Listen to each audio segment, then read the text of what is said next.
मैं आज आपसे बहुत इंटरेस्टिंग बात करने जा रहा हूँ। मेरा एक दोस्त है जो आजकल करीब 1 लाख रुपए कमा रहा है नोएडा जैसे शहर में। मैरिड नहीं है। उससे मेरी कुछ दिनों पहले बात हुई और थोड़ा परेशान दिख रहा था।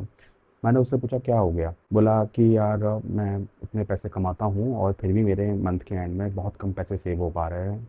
बहुत ज़्यादा दुखी हूँ मैं। मेरे खर्चे इतने बढ़ गए हैं कि मुझे समझ में नहीं आ रहा है मैं क्या करूँ। अगर देखा जाए तो उस पर्सन की जो सैलरी थी करीब 1 साल 1 सवा साल पहले 40,000 रुपीज़ करीब सैलरी थी। तब मैं जब उससे बात करता था तो वो सोचता था यार काश मेरी सैलरी 1 लाख रुपए करीब हो जाए तो मेरी ज़िंदगी सेट हो जाएगी। मुझे ज़िंदगी में कुछ नहीं चाहिए, मैं बस 1 लाख रुपए अपनी सैलरी करना चाहता हूँ। बाकी चीज़ों से लेके वो सेटिस्फाइड था, खुश था, बस उसकी एक ख्वाहिश थी जो 1 लाख सैलरी। आज देखा जाए तो उसकी वहाँ पे 1 लाख रुपए सैलरी हो चुकी है, लेकिन वो और ज़्यादा दुखी है और ज़्यादा स्ट्रेस्ड है। क्योंकि पहले वो 40,000 रुपये कमाता था तब वो उसमें से 2,000 रुपये करीब बचा लेता था। आज जब वो 1 लाख रुपए कमाता है तो वो करीब 5,000 बचा लेता है। सेविंग्स ज़्यादा हो गई हैं, मगर आप देखा जाए तो 60,000 रुपये सैलरी भी बढ़ी है, लेकिन उसकी जो सेविंग्स है वो सिर्फ 3,000 रुपये बढ़ी है। और ये हमारे दिमाग के लिए एक प्रॉब्लम क्रिएट करता है कि हम ज़्यादा कमाने के बावजूद भी कम पैसे बचा पा रहे हैं और ज़्यादा परेशान दिख रहे हैं। तो ऐसा क्यों होता है, मैं इस विषय पर चर्चा करूँगा। साथ में मैं आपको एक सजेशन भी दूंगा एंड में कि इस चीज़ को आप कैसे बेटर कर सकते हैं। तो शुरू करते हैं स्टोरी के ऊपर। सबसे पहले मैंने उससे पूछा यार खर्चे कहाँ हो रहे हैं, मतलब क्या हुआ पिछले 1 डेढ़ साल में जो बदलाव आया ज़िंदगी में उसकी। तो उसने मुझे बोला कि यार पहले जहाँ मैं रहता था वो एक पीजी में रहता था जहाँ पे 2 लोगों के संग मैं रूम शेयर करता था। तो अब जो नया ऑफिस है वो थोड़ा दूर पड़ रहा है, पहला वाला भी थोड़ा दूर था बट थोड़ा सा और दूर है। तो थोड़ा टाइम बचाने के लिए अब पैसे ज़्यादा मिलते हैं तो थोड़ा ज़्यादा काम भी करना पड़ता है। जो भी है वो ऑफिस के पास एक सोसाइटी में, एक अच्छी सोसाइटी फ्लैट में शिफ्ट हो गया। पहले जहाँ वो किसी के साथ रूम शेयर कर रहा था बट अब इसको कोई 2 BHK में वो किसी एक के साथ मतलब एक दूसरा रूम किसी और के पास है, एक रूम इस लड़के के पास है तो वो उसके संग शेयर कर रहा है। तो वहाँ पे उसका किराया बढ़ गया महीने का। अब धीरे धीरे क्या हुआ कि जब पहले वो ऑटो मेट्रो या पैसे चल के जाता था, अब जब धीरे धीरे 5 6 महीने हो गए उसको लगा कि यार यहाँ पे तो सारे लोग जो है कार यूज़ करते हैं, उसके ऑफिस में कार लेके आते हैं, उसके आसपास भी लोग कार यूज़ करते हैं। उसका दोस्त भी एक जो है एक कार और बाइक दोनों है या फिर कार से जाता है। तो उसने सोचा यार ऐसे तो नहीं है, मैं पैदल नहीं जा सकता, टाइम बिल्कुल वेस्ट हो रहा है। तो उसने एक टू व्हीलर लेने की सोची। तो टू व्हीलर भी कोई ऐसा वैसा स्प्लेंडर नहीं, आई मीन मैं स्प्लेंडर को थोड़ा कम नहीं कह रहा हूँ, बट टू व्हीलर भी रॉयल एनफील्ड का जो कि 2.5 लाख रुपये 3 लाख रुपये करीब का आता है, वो भी EMI पे। उसके बाद मैंने पूछा और, तो उसके बाद बोला कि यार जब मैं ऑफिस में होता हूँ तो अब धीमे धीमे काम होता है तो वीकेंड आया। उसके बाद वीकेंड आने के बाद पहले क्या होता था, जहाँ रहता था आसपास कहीं खा लिया पी लिया, थोड़ी अगर अल्कोहल पार्टी करनी है घर में तो घर में ओल्ड मॉक मंगा ली या फिर थोड़ी बियर पी ली या फिर थोड़ा बहुत सस्ती एक कम रेंज की दारू पी के खुश कर लिया। पर अब जहाँ रहे दोस्त के साथ रहता है, जिस रूममेट के साथ फ्लैटमेट के साथ या फिर ऑफिस में जहाँ रहता है, तो वीकेंड आउटिंग का मतलब ही यही होता है किसी अच्छे क्लब पब में जाना। और वहाँ पे तो पता ही है आपको 600 रुपये के 6 पनीर टिक्का मिलते हैं, साथ में आपको अल्कोहल भी वहाँ पे 4 5 गुना रेट में दी जाती है। मगर वो अच्छा लगता है उसको। धीमे धीमे जब उसको ये चीज़ 1 2 हफ्ते किया तो उसको चीज़ अच्छी लगने लग गई, दोस्तों का साथ मिलने लग गया ऑफिस के, रूममेट के साथ में भी घर में। अब ब्लेंडर स्प्राइट वगैरह पीने का थोड़ी ना, अब तो शिवास को लेगी, अब तो जॉनी वॉकर को लेगी। तो ये खर्चे खर्चे धीमे धीमे बढ़ते चले गए। यहाँ पे उसको मज़ा आने लग गया कि यार ये तो लाइफ स्टाइल है, ये लाइफ जीने के लिए तो मैं कर रहा था। लेकिन क्या हुआ, उसका एक छोटा भाई है। अब भैया थोड़े ज़्यादा पैसे कमाने लग गए तो थोड़ी पॉकेट मनी ज़्यादा एक्स्ट्रा दे दो, वहाँ पॉकेट मनी जाने लगी थोड़ी सी। मम्मी को भी थोड़े पैसे देने लग गया, पहले वो दे नहीं पाता था क्योंकि बचते नहीं थे इतने। तो मम्मी ने कुछ दिनों बाद बोला बेटा ऊपर वाला रूम है ना और घर की थोड़ी मरम्मत करवा लेते हैं, उसके लिए थोड़े पैसे चाहिए, थोड़े पापा दे देंगे तुम्हारे, थोड़े तुम दे देना महीने में। क्योंकि कुछ दिनों बाद उसकी शादी होने वाली है, एक बहू आएगी घर में ऊपर, तो रूम के लिए पैसे तो चाहिए ही चाहिए, वहाँ पैसे जाने लग गए। तो अगर आप देखा जाए अब जोमेटो स्विगी होने लगे, अब थोड़ा सा जहाँ पे रहता था वहाँ पे महंगा जिम था, अच्छे लोग आते थे, उसकी मेंबरशिप देनी हो गई। सोसाइटी के आसपास अच्छे कैफ़े बने हुए, अच्छे रेस्टोरेंट्स बने हुए हैं। पहले जहाँ पे खाता था वहाँ पे 200 रुपये की दाल मिल जाती थी और यहाँ पे 500 600 रुपये की दाल मिलती है। और बहुत ही फैंसी रेस्टोरेंट्स कैफ़े हैं, एक कॉफ़ी वहाँ पे 300 रुपये की मिलती है। तो सोचा कि चलो कभी कभी इस चीज़ को भी अपने आप को देना चाहिए। मगर मंथ के एंड में आते आते वो इंसान दुखी होने लग गया कि मेरा पैसा तो बचता ही नहीं है। उसको पता है कि वो क्या क्या हो रहा है, लेकिन तो धीमे धीमे उसको इस सब चीज़ों की, इस सब नई नई चीज़ों की आदत पड़ने लग गई। मगर एक्चुअली देखा जाए तो वो एक नई लाइफस्टाइल जी रहा है, नई खुशियाँ ले रहा है, जो चीज़ चाहता था वो ले रहा है। नया फ़ोन भी ले लिया उसने। लेकिन उसको एंड में, मंथ के एंड में आकर उसको सेटिस्फेक्शन या खुशी क्यों नहीं मिली। उसकी तो चीज़ें ज़िंदगी में चल रही है ना। लेकिन अगर आप देखा जाए कि ऐसा बहुत लोगों के साथ होता है, आप भी इस चीज़ से रिलेट कर पाएंगे, स्पेशली एक मिडिल क्लास आदमी। वो पैसे खर्च करने टाइम तो सोचता नहीं है कि वो कहाँ खर्चे कर रहा है, लेकिन जब मंथ एंड आता है तब वो सोचता है कि यार उसकी सेविंग्स तो पहले से भी कम हो रही है, या फिर उसकी सेविंग अगर थोड़ी बढ़ भी रही है तो सैलरी तो उससे बहुत ज़्यादा बढ़ी है।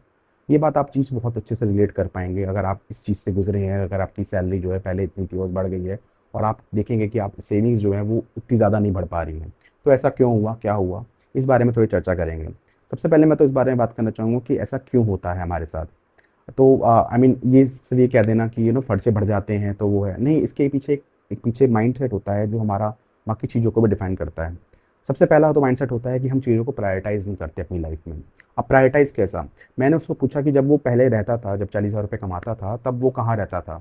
तो उसने बताया एक पीजी में रहता था और 2 लोगों से शेयर करता था, थोड़ा-सा स्मॉल रूम था, स्मॉल फैसिलिटीज़ थी वहाँ पे। तो उसका मन ये करता था कि सैलरी बढ़े तो सबसे पहले मैं घर चेंज करूँ, मैं एक बड़े एनवायरनमेंट में जाऊँ, एक साफ-सुथरे एनवायरनमेंट में रहना शुरू करूँ। तो अच्छी बात है, ये यहाँ पे पैसे खर्च करना बहुत अच्छी बात है। मगर हमको ये पता नहीं होता कि जब हम लोग इस तरह का एक खर्चा कब करते हैं, तो उसके पीछे कितनी हिडन कॉस्ट छुपी होती हैं। जब हम लोग अच्छी सोसाइटी में अच्छी जगह रहने जाते हैं, तो आस-पास के लोग भी वहाँ अच्छे हो जाते हैं। अब हमको वहाँ पे पैदल चल के जाना, ऑटो से जाना अच्छा नहीं लगता। तो आपको चाहिए कि वहाँ पे कोई गाड़ी हो, वहाँ पे सब लोग गाड़ी चल रहे हैं, तो आप भी गाड़ी लें। वहाँ के सारे आस-पास के लोग अच्छे कपड़े पहनते हैं, अच्छी-अच्छी रहते हैं। तो आप जैसे कपड़े पहन के बाहर निकल जाते थे, आपको लगता है यार अच्छे कपड़े पहन के बाहर निकलना चाहिए, लोग यहाँ अच्छे रहते हैं। आसपास के जो कैफ़े थे वो भी महँगे हो गए क्योंकि वो रिहायशी एरिया था। और जब आप लोग ऑफ़िस में जब गए, तो ऑफ़िस में भी आपके बराबर सैलरी में काम करने वाले लोग थे। लड़कियाँ भी आपके बराबर कमा रही थीं। तो आपको लगा यार ये 10,000 रुपए का फ़ोन दिखा के तो मेरी ज़िंदगी चलने वाली है, मुझे लोग बेइज़्ज़त करेंगे। अगर कहीं पे कोई फ़ोन खुले तो मेरा फ़ोन खुले और मैं उससे फ़ोटो लूँ। तो आपने वहाँ पे ही पैसे खर्च कर दिए। तो प्रॉब्लम ये हुई कि आपने हर किसी भी चीज़ को प्रायोरिटाइज़ नहीं किया यहाँ पे। आपने एक चीज़ को प्रायोरिटाइज़ करने के चक्कर में हज़ारों चीज़ों को अपग्रेड करना शुरू कर दिया। दूसरा पॉइंट, हमें पता ही नहीं होता कि हमारे लिए क्या चीज़ इनफ़ है। जब हमें पता खुद नहीं होता कि हमारे लिए क्या इनफ है, तो हमारे लिए सोसाइटी डिसाइड कर लेती है, इंस्टाग्राम, सोशल मीडिया डिसाइड करता है कि हमारे लिए क्या इनफ है। मैं आपको एग्जांपल के तौर पर समझाता हूँ कि मान लीजिए आप किसी रेस्टोरेंट में खाना खाने गए थे हाल फिलहाल में, जो कि ठीक ठाक रेस्टोरेंट था। आप गए, आप घर पर आए, आपने अपनी फेवरेट चीज़ खाई थी वहाँ पे, आपको जो पसंद है वो खाई। आप घर पर आए, आपने एक रील देखी जिसमें आपने देखा कि उस रील में एक लड़की बता रही है कि इस रेस्टोरेंट के बराबर में एक नया रेस्टोरेंट खुला है, जहाँ के छोले भटूरे बहुत अच्छे मिलते हैं। वो इस तरह से आपको दिखा-दिखा के बता रही है, फ़ोटो दिखा रही है, ऐसे खा के दिखा रही है कि आपको लगने लग गया यार यहाँ के छोले भटूरे तो मुझे खाने ही हैं। तो आपने देखा कि एक आपके माइंड में तो आपको ऐसी कोई ललक नहीं थी छोले भटूरे खाने की उस टाइम पे, आप ऑलरेडी खा के आए थे। लेकिन एक रील देख के, उस जगह की रील की आपको लगा कि जो ये नई चीज़ दिखाई जा रही है, ये और भी बेटर हो सकती है, और भी टेस्टी हो सकती है। आपके मन में ख़्याल आ गया कि अगली बार मैं जाऊँगा, और हो सकता है कि आप बहुत जल्दी अगली बार छोले भटूरे खाने चले जाएँ उस जगह पे। ऐसा ज़रूरी नहीं कि आपको बहुत मन था, लेकिन आपको सोशल मीडिया ने ऐसा मन कराया। ये जो सोशल मीडिया का एल्गोरिदम है, इस तरह से वर्क करता है कि आपको चीज़ें करने पे मजबूर कर देता है।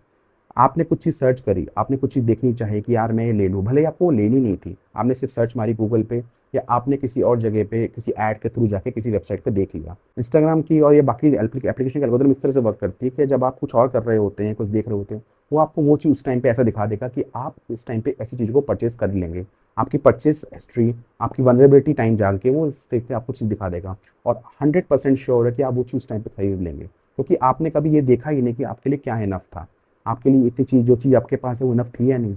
वो उसने आपको डिफाइन करा दिया कि ये चीज़ भी आपके लिए और भी हो सकती है। ये चीज़ इतने से इनफ से काम चलेगा नहीं, इतने सैटिस्फैक्शन मत रहो, ये चीज़ भी आप ले लो। एक और एग्जांपल के थ्रू देखते हैं इस चीज़ में। मान लिया आपको आजकल क्विक कॉमर्स का ज़माना आ गया, 10 मिनट के अंदर चीज़ें आ जाती हैं, आप बाहर जाना नहीं पड़ता है इतना। बहुत अच्छी बात है, कभी-कभी इस चीज़ का बहुत बेनिफिट होता है। फॉर एग्ज़ाम्पल आपको आज ऑमलेट खानी है, तो आपको अंडे चाहिए उसके लिए। आपने अंडे मँगाने के लिए कोई कॉमर्स वेबसाइट खोली, अंडे मँगाए, तो आपको लगा अंडे अकेले अच्छी ज़रूरी नहीं है, अब ब्रेड मँगा लेते हैं।